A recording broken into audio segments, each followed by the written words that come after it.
In the dusty heart of Mkwand village, I sat beneath the mango tree outside my mother's hut, watching the sunset melt into gold and crimson. I was 27, unmarried, and everyone reminded me of it. The women whispered behind water pots, and the elders sighed that I had waited too long. Each word pressed heavier on my spirit until desperation became louder than reason. My mother, worried about my future, introduced me to Kwekwa, wealthy trader who came from the city, tall and commanding, with a smile that could melt stone. But beneath that smile, I felt something hollow, something cold. Still, I ignored it. He promised me a comfortable life, one without hunger, one where I'd wear fine dresses and never fetch water from the well again. I convinced myself that love could grow later. After all, didn't they say love follows marriage? On the day I said I do, the drum beats echoed through the village like a storm. I smiled for the guests, but inside, my heart trembled with fear. My best friend, Zuvina, whispered to me, "You can still walk away," but I shook my head. I couldn't face the shame of turning back now. That night, as we sat in his grand house, surrounded by silence and shadows, I realized comfort without peace is a prison. Kweku's voice grew sharp, his temper quick, and his affection faded like smoke. He wanted a wife who obeyed, not a partner who dreamed. I began to regret not marrying for love. Days turned into months of loneliness. I missed the smell of rain on village soil, the laughter of my mother's kitchen, the simplicity I once despised. I told myself I could endure it, that every woman suffered for stability, but deep down, I knew I had sold my soul for a golden cage. And as the rains came that year, flooding the village paths, my tears mirrored the storm outside. That's when I realized desperation had chosen for me, not my heart. The days that followed my wedding were nothing like the dreams I once painted in my head. Kweku was a man of appearances. His charm shone in public, but at home he became a shadow with sharp edges. He controlled everything, what I wore, where I went, who I spoke to. At first, I thought it was love in a strange form, his way of protecting me from the world. But soon, his words became knives that tore into my confidence. "You should be grateful," he would say, whenever I asked for a simple kindness. "Do you think anyone else would have married you at your age?" Those words haunted me. I began to believe I was lucky to have him, even as his temper grew like a wildfire. He would return late at night, smelling of perfume that wasn't mine, and when I asked, his silence said everything. My heart ached, but I told myself to endure. My mother's voice echoed in my head, "A woman must keep her home together." So I smiled when guests visited and hid my tears behind the thick curtains of our fine house. The laughter I once had vanished, replaced by the constant sound of my heartbeat whispering escape. One evening, he came home angry. Someone had questioned his honesty in business, and he unleashed his fury on me. I didn't fight back. I just stood there, feeling the sting of his words more than the slap that followed. It was then I saw him clearly, not as the savior I thought I married, but as a broken man who needed control to feel powerful. That night, I looked at my reflection in the mirror and barely recognized the woman staring back. My skin glowed with fear instead of joy, my eyes dull with resignation.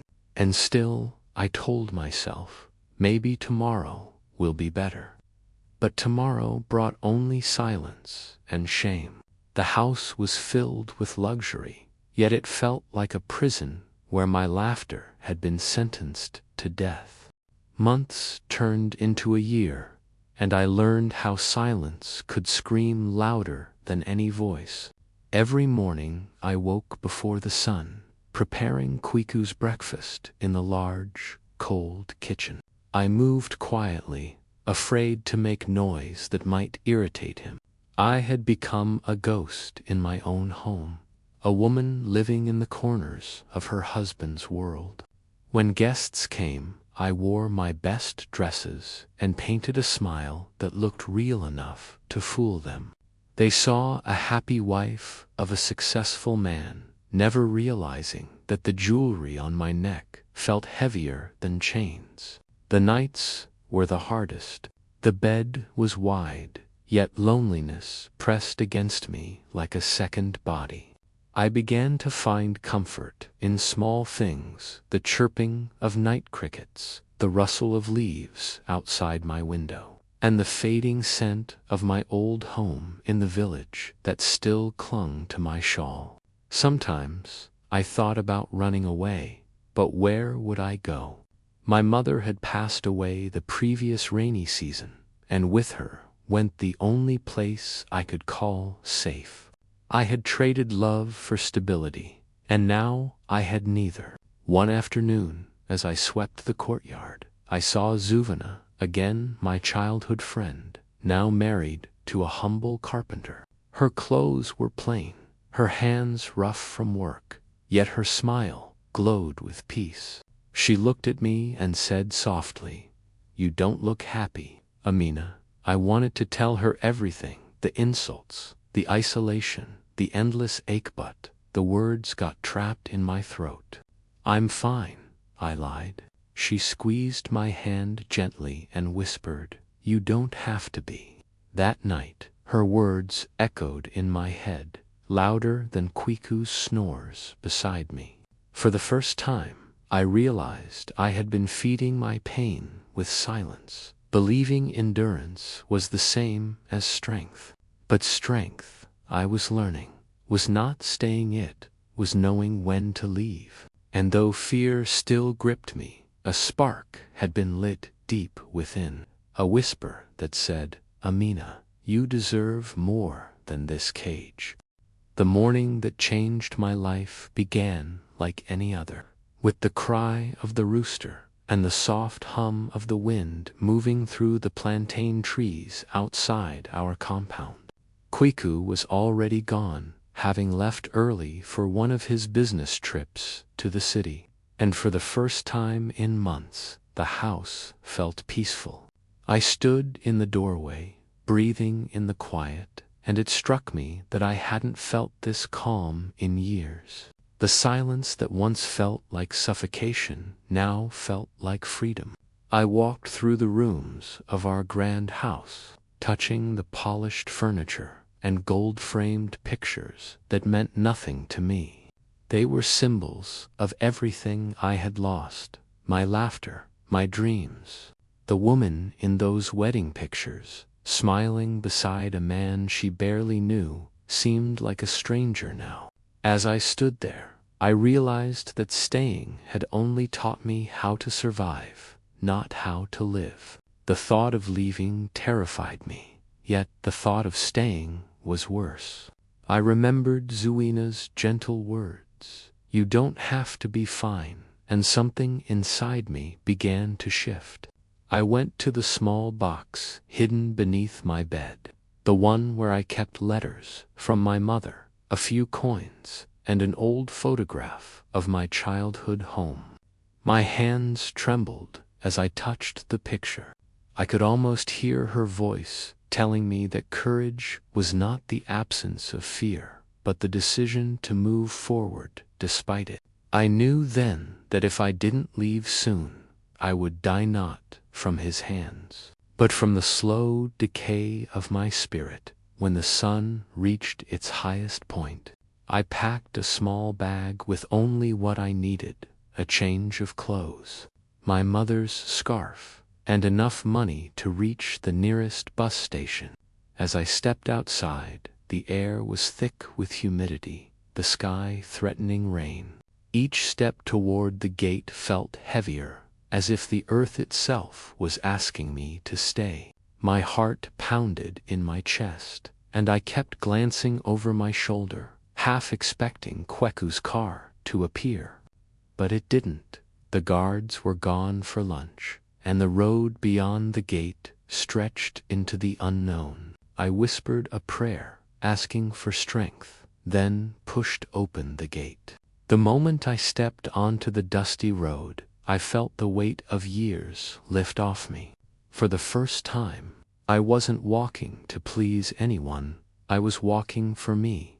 I walked for hours under the scorching sun, my sandals caked with dust, my clothes damp with sweat. Yet every step filled me with a strange mix of fear and relief. I thought about the life I was leaving behind, the lies, the bruises, the loneliness disguised as marriage, and I knew I would never look back.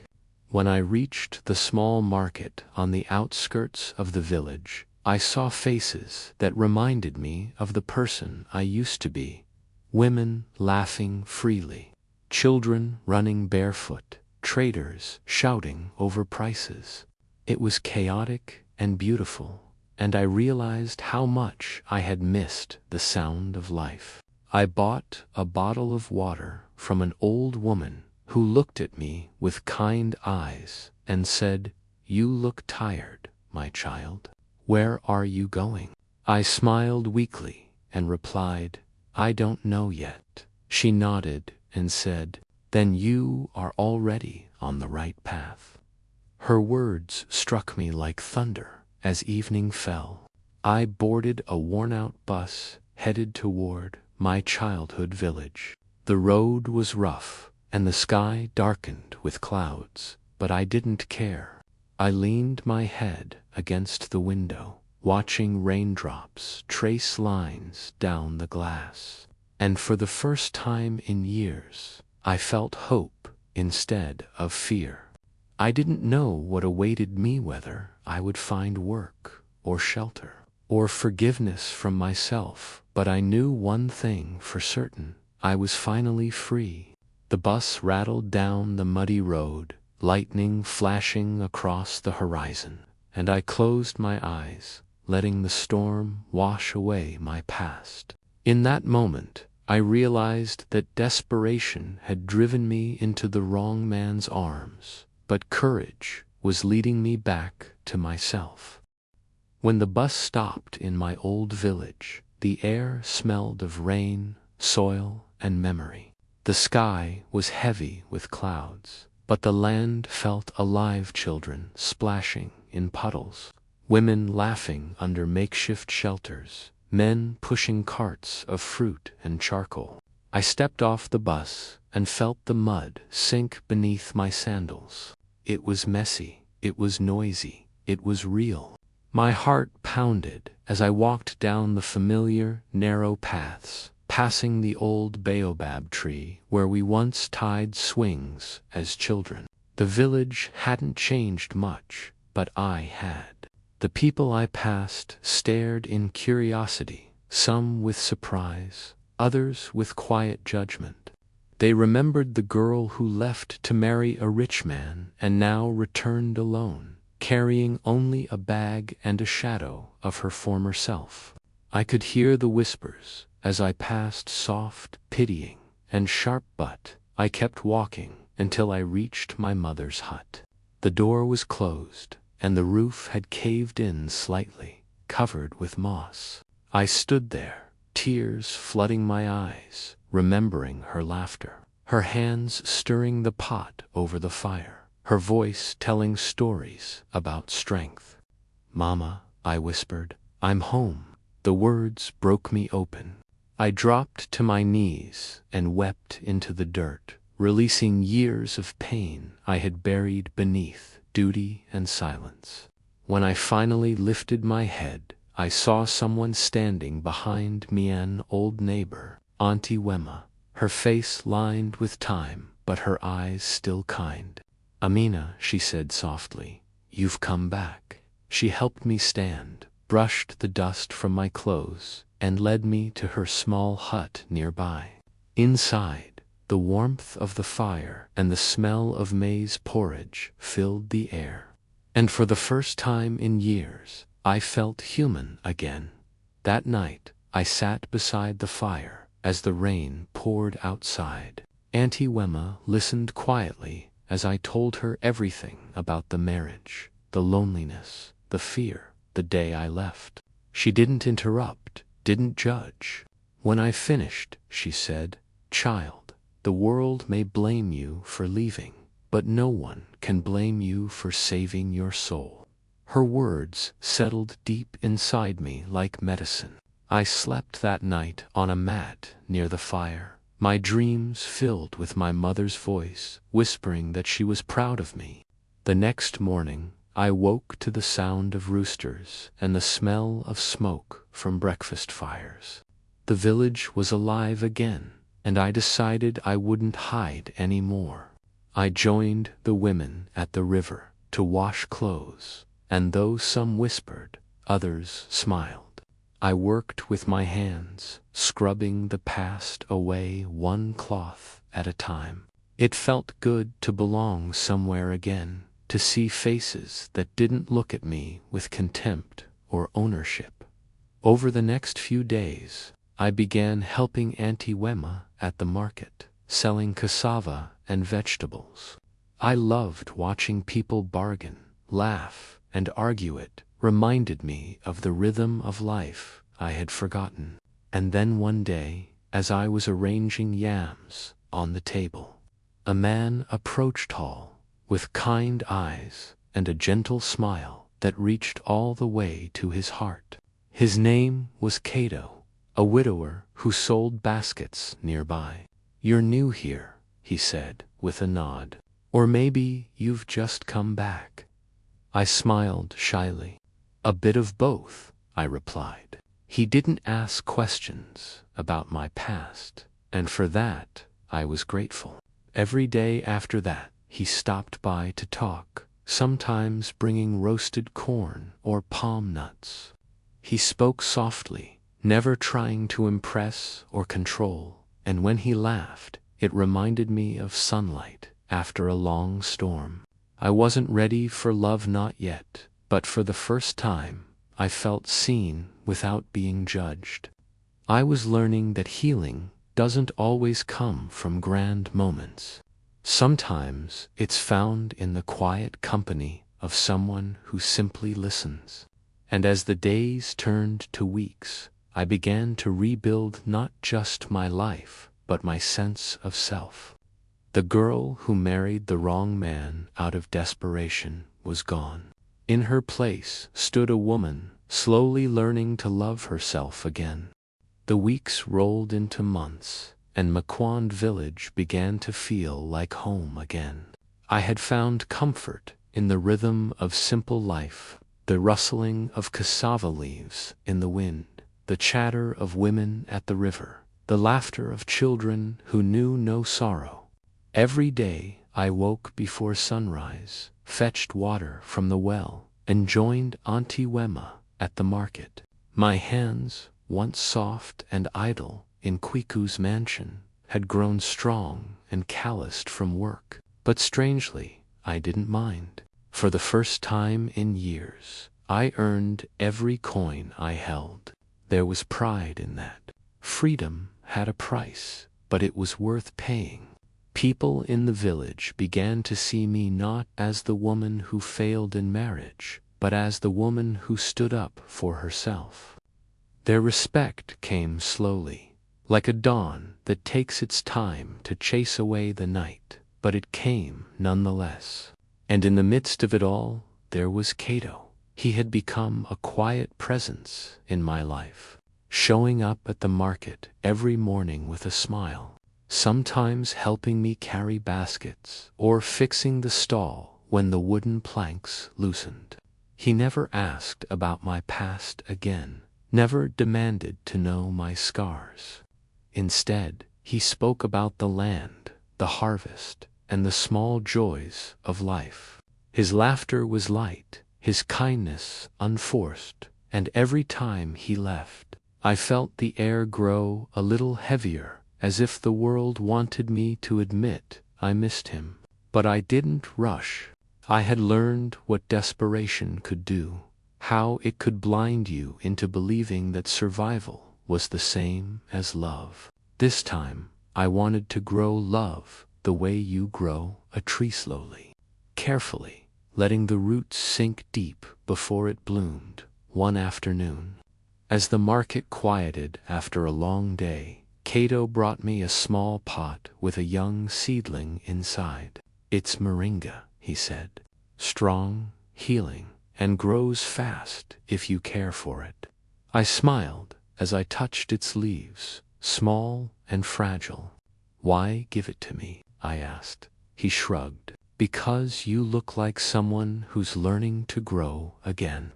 Those words stayed with me. I planted the seedling outside Auntie Wima's hut that evening, pressing my fingers into the soft earth, whispering a silent prayer that my life might take root just as firmly. As weeks passed, I cared for that plant as though it were a child. Every morning, I watered it and watched it grow taller, greener, stronger, just like me. Auntie Wema teased me, saying I talked to it more than I talked to people. Maybe I did. The plant didn't judge. It only listened. One night, sitting under the stars, Cato joined me by the fire.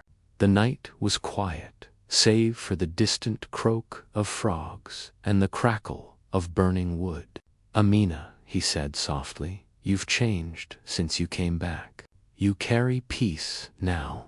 I looked into the fire and replied, "Peace doesn't come easy. It's something you build with your own scars." He nodded, understanding.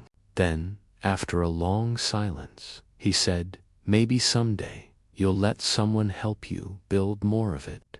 His voice was gentle, not demanding. For the first time, I didn't feel fear at the thought of opening my heart again, only caution mixed with warmth.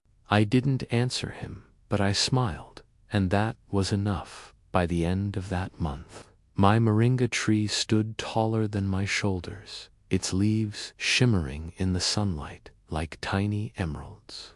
It had survived storms, just as I had. I realized then that healing wasn't a destination. It was a journey, one made of small steps, quiet days, and moments of courage that no one else sees.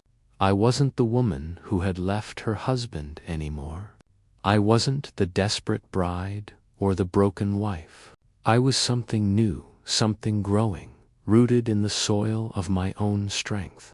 And as I looked at my tree swaying gently in the wind, I whispered to it, "We made it."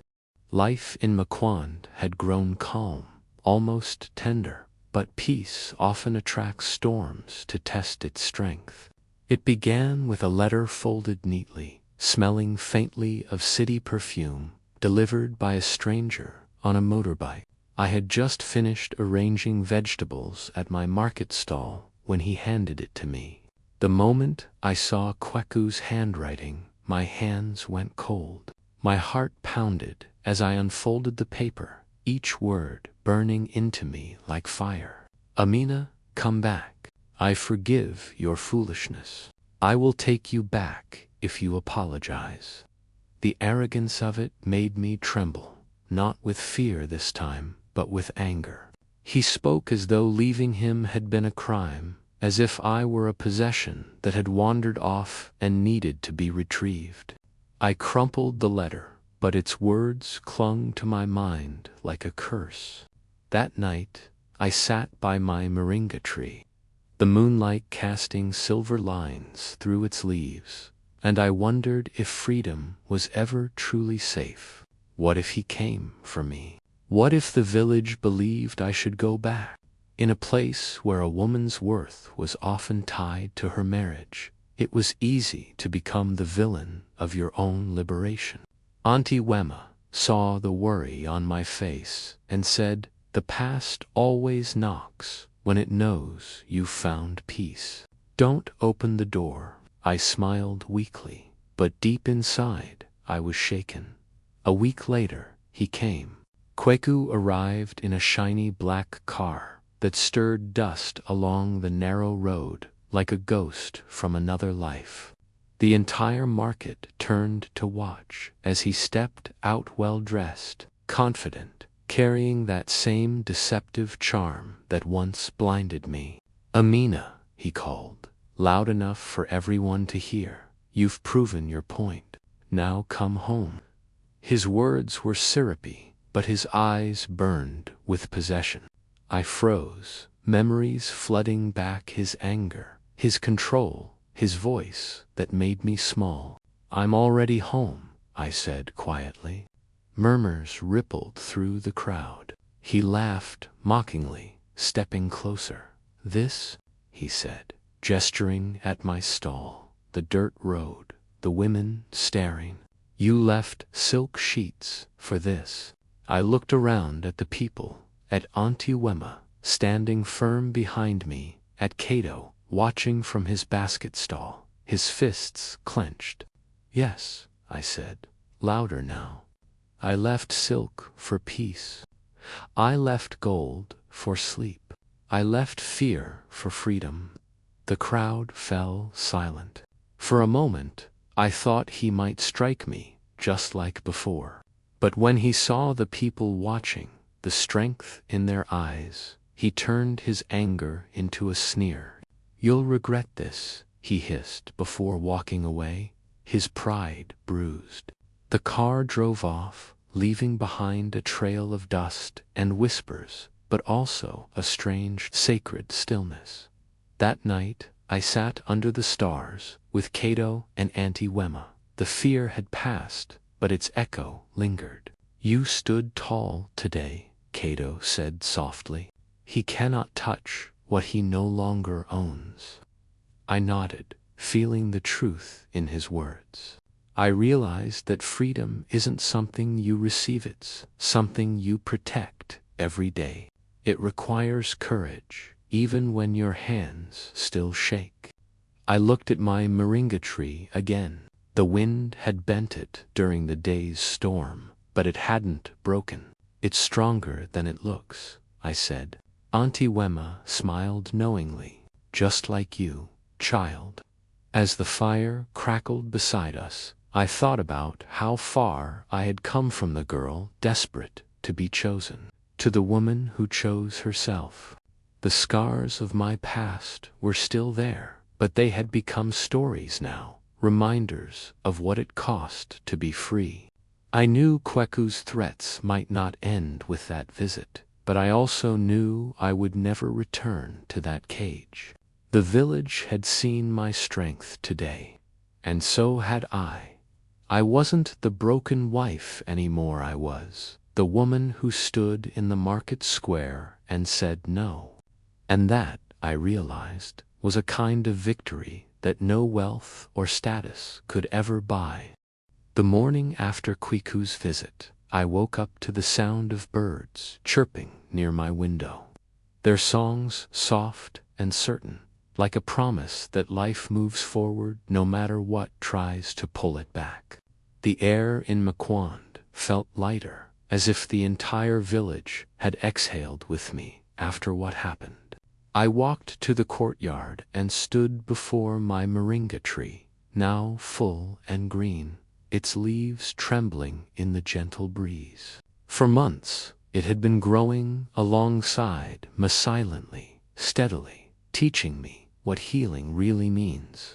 I touched its trunk, rough and alive beneath my fingers, and smiled. I wasn't afraid anymore. Kweku had come and gone, but his power over me had vanished the moment I chose to stand tall. I had faced him with nothing but truth and dignity, and that was enough. The whispers in the village had changed too. People no longer spoke of me as the desperate woman who ran away, but as the brave one who returned home to rebuild herself. Women came to me quietly, sharing their stories, their fears, their pain, their own cages. Some had never spoken about it before, but my courage had given them language for their suffering. I realized then that my pain hadn't been in vain. It had turned into a lantern for others lost in the same darkness I once knew. Cato was there through it all, patient and gentle, never rushing my healing.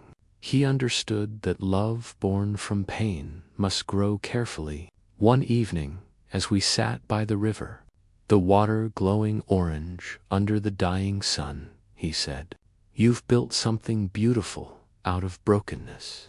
Amina, you don't owe the past anything anymore." I looked at him, the man whose presence felt like peace, and smiled. "Maybe," I said softly, "I don't owe it anything, but I owe myself everything."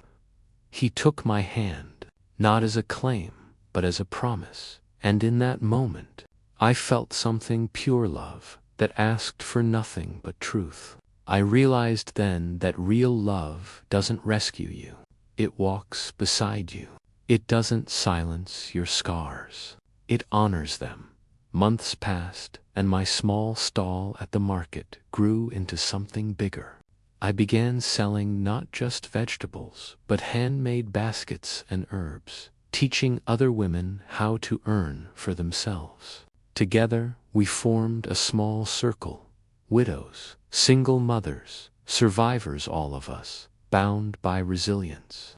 We called it Roots of Tomorrow, inspired by my moringa tree that now shaded our meetings.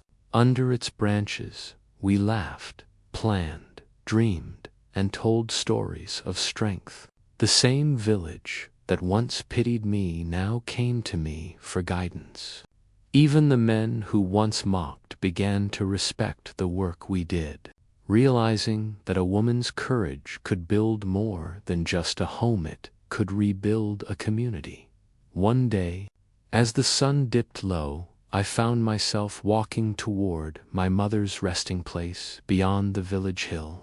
I knelt beside her grave and whispered everything I wished I'd said before: how I had fallen, how I had risen, how I had learned that desperation is not destiny. "Mama," I said, tears streaming down my face, "I married the wrong man, but I found the right life."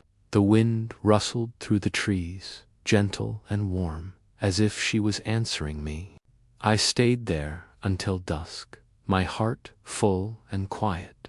When I finally stood to leave, I looked at the sky painted in gold and purple, and I felt something I hadn't felt in years: complete peace. As I walked back to the village, I saw Kato waiting by the road, holding a basket of flowers. He smiled as I approached. "For you," he said, "for everything you've grown." I took the flowers and looked around the market, lights flickering, children running, women laughing under the evening sky. Life was imperfect, but it was mine. I was no longer the woman who begged to be loved. I was the woman who learned to love herself first. My journey had begun in desperation, but it ended in freedom, and that, I realized, was the truest kind of love story.